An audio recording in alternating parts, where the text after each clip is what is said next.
उन्हाळ्यात रोज फक्त हा एक लाडू खा आणि रक्ताची कमतरता, केस गळती, सांधेदुखी आणि थकवा दूर पळवा. आज आपण खूपच पौष्टिक असा लाडू बनवतोय जो हिवाळ्यासाठी खास आहे. शिवाय पोटाला थंडावा देणारा सुद्धा आहे. तुम्ही सुद्धा करून बघा. तुपामध्ये काजू, बदाम, मखाने आणि पिस्ता परतून घ्यायचे, काढून घ्यायचे. यामध्ये भोपळ्याच्या, कळिंगडच्या, सूर्यफुलाच्या बियासुद्धा भाजून घ्यायच्या. यानंतर परत तूप घातलेलं आहे. अर्धी वाटी किसलेलं सुकं खोबरं परतून घ्यायचं, काढून घ्यायचं. तुपामध्ये 2 प्रकारचे मनुके परतून घ्यायचे, काढून घ्यायचे. यानंतर परत 1 चमचा तूप घातलाय.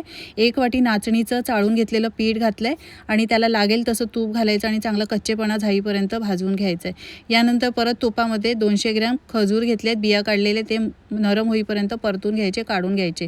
सगळं साहित्य मिक्सरच्या भांड्यात घालायचं. जाडसर अशी ही सुक्यामेव्याची पावडर करून घ्यायची आणि नाचणीचं पीठ जे भाजून काढलं त्यामध्येच ती पावडर घालायची. खजूरसुद्धा अशी पेस्ट करून घ्यायची आणि तीसुद्धा यामध्येच घालायची आहे.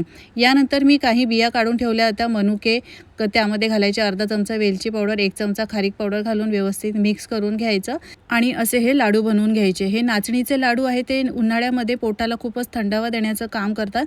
शिवाय पौष्टिकसुद्धा आहे. तुम्ही कधी बनवले नसतील तर या पद्धतीने बनवून बघा.